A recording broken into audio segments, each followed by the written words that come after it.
झूठ और जुमले की राजनीति बहुत हो चुकी। अब असल में ग्राउंड पर आकर साफ और सच्चे तौर पर इन पूर्व सैनिकों के साथ खड़े होना पड़ेगा और इनकी डिमांड को मानना पड़ेगा। और अगर नहीं मानेंगे, आपके पास 5 या 6-7 दिन का वक्त है, कोड ऑफ कंडक्ट लग जाएगा। अगर आप इनको ये भी नहीं दे सकते तो इनसे वोट की उम्मीद ना करिए। कांग्रेस पार्टी, महागठबंधन और तमाम शीर्ष नेता हमारे उनके पास ये मेमोरेंडम पहुंचा हुआ है और हम लोगों का एक फैसला है, अगर नीतीश सरकार इनकी मांगों को नहीं मानती है तो सत्ता परिवर्तन तय है और उस सत्ता परिवर्तन के बाद महागठबंधन की जो सरकार है वो इनकी मांगों को पूरा करने का काम करे। सर, कई बार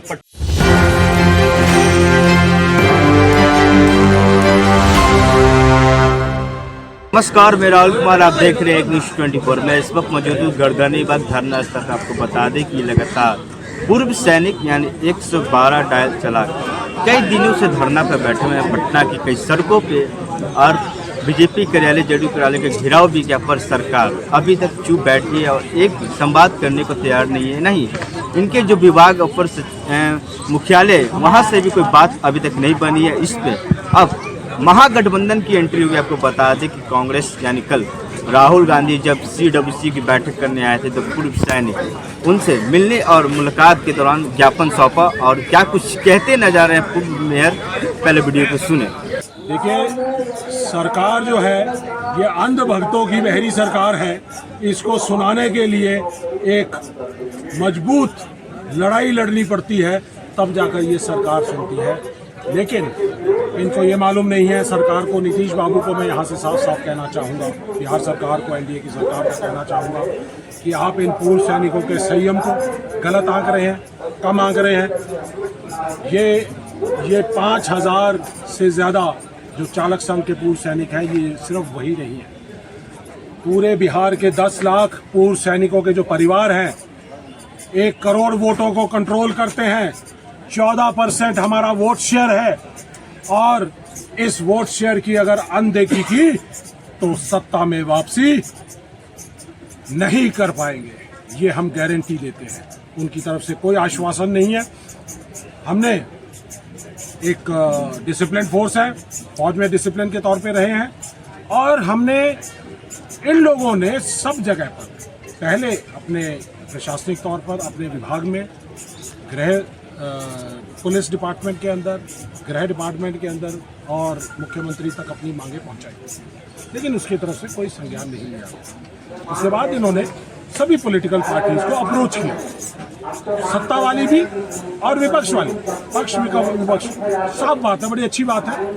और सही तरीके से उनके पास गए, मांग रखी, लेकिन अभी तक कोई भी मांग पूरी करने का आश्वासन नहीं है। झूठ और जुमले की राजनीति बहुत हो चुकी। अब असल में ग्राउंड पर आकर साफ और सच्चे तौर पर इन पूर्व सैनिकों के साथ खड़े होना पड़ेगा और इनकी डिमांड को मानना पड़ेगा। और अगर नहीं मानेंगे, आपके पास 5 या 6-7 दिन का वक्त है, कोड ऑफ कंडक्ट लग जाएगा। अगर आप इनको ये भी नहीं दे सकते तो इनसे वोट की उम्मीद ना करिए।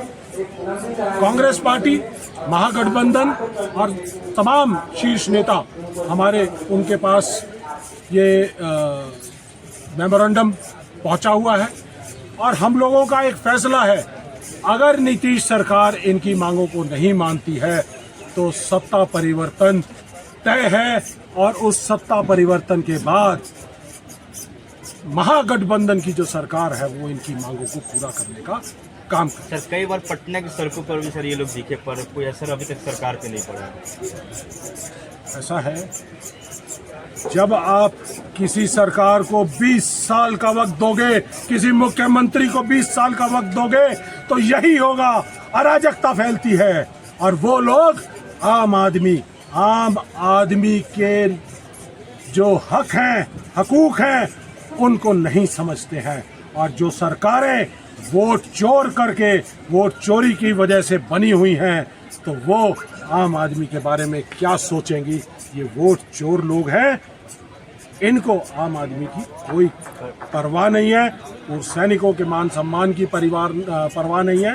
लेकिन अब फैसला बिल्कुल साफ है, लड़ाई लड़ेंगे और जीतेंगे, ये हमारा फैसला है। वोट चोरों को भी बाहर निकालेंगे और जिन्होंने सैनिकों, पूर्व सैनिकों की अनदेखी की है, उनको भी बाहर निकालेंगे। सर, पर बिहार में कहा जाता है कि सुशासन की सरकार है, पर सुशासन की सरकार में इस तरीके से 112 डायल है, इस तरीके से धरना पर बैठे हुए, पर कहीं कहीं एक संदेश गलत जा रही है कि नहीं बिहार की तरफ से? आप इस सड़क के ऊपर जाकर देखिए, बिहार का हर डिपार्टमेंट, कोई भी ऐसा विभाग नहीं है जिसके लोग यहाँ पर आंदोलनरत ना हो। अपने अधिकारों की लड़ाई लोकतांत्रिक तरीके से मांगना हमारा अधिकार है। हमने 3 साल तक इंतजार किया, मेमोरेंडम्स दिए। अगर सरकार बहरी है, नहीं सुनना चाहती, तो उसके लिए आंदोलन ही एक लोकतांत्रिक जरिया बचता है। और ये हमारे संविधान ने हमें अधिकार दिया है और हमारी इस अधिकार को पूरा और उसके लिए लड़ना हमारी जिम्मेदारी है। जब हम सरहदों के ऊपर -40 डिग्री से लेके और +50 डिग्री तक लड़ाई लड़ सकते हैं, सरहदों की रक्षा कर सकते हैं, तो अपने मान और सम्मान की रक्षा करना हमारी एक नैतिक जिम्मेदारी है। और इस जिम्मेदारी को निर्वहन करने के लिए हम सब लोग लोकतांत्रिक तरीके से अपनी गुहार लगा रहे हैं। हम आज भी आपके माध्यम से ये कहना चाहेंगे, नीतीश बाबू चेत जाइए, 7-8 दिन बचे हैं, मांगे मान लीजिए, वरना लोकतंत्र में वोट की ताकत होती है। वोट की चोट ऐसी लगेगी, ये लोग आपको सत्ता से 14% लोग हैं, ये सत्ता से बेदखल करने का काम बखूबी करेंगे। या तो लड़ते नहीं हैं, लड़ते हैं तो जीतने के लिए लड़ते हैं। और ये हम आपको गारंटी देते हैं, भारतीय सेनाओं की, भारतीय सैनिकों की और भारतीय पूर्व सैनिकों की गारंटी है।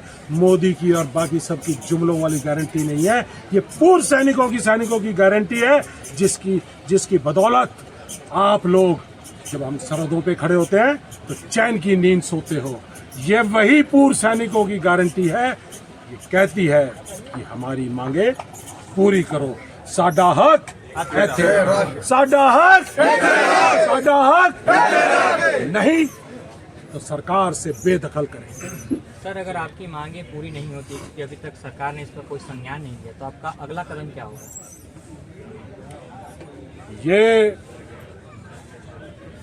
फौज के सिखाए हुए सैनिक हैं, अपनी रणनीति नहीं बताते हैं और हम लोग जब जरूरत होगी तब स्ट्राइक करेंगे। क्यों भाइयों? ये जमीन भी हमारी होगी, जगह भी हमारी होगी, समय भी हमारा होगा और नीतीश बाबू आपको सत्ता से छुड़वाने का काम भी हमारा। सर, चुनाव से पहले कोई बड़ा आंदोलन होगा क्या पूर्व सैनिकों का बिहार में?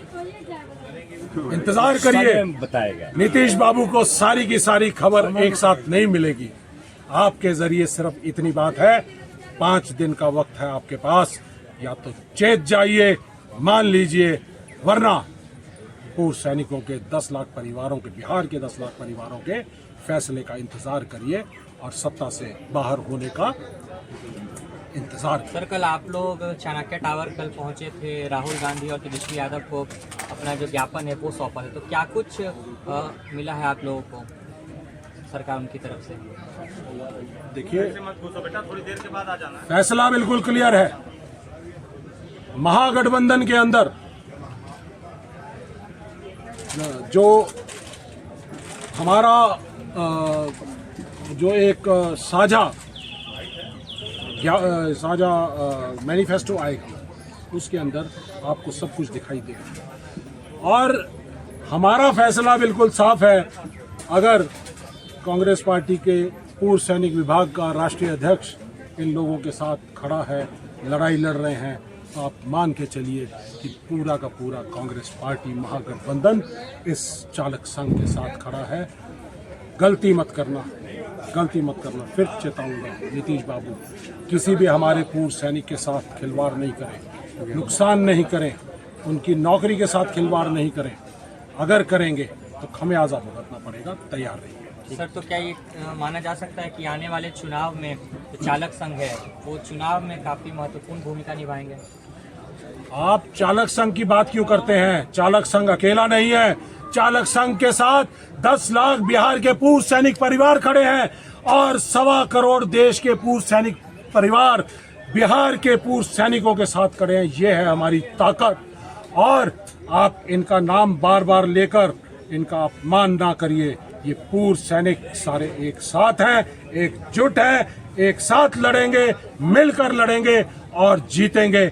यही हमारी एक वचन की बात है कि लड़ेंगे, जीतेंगे। 5-7 दिन बचे हैं आपके पास, मांग मान लीजिए। चेता भी रहे हैं, चेतावनी भी दे रहे हैं, समझा भी रहे हैं, सब तरह की बात कर रहे हैं। मान लीजिए, नहीं मानेंगे तो नुकसान है। Thank you sir. जैसा कि आपने साफ तौर पर सुना, क्या कुछ कहते नजर, उन्होंने साफ तौर पर दावा ठोका है कि वोट की चोट से इस बार नीतीश कुमार को हटा भी देगा।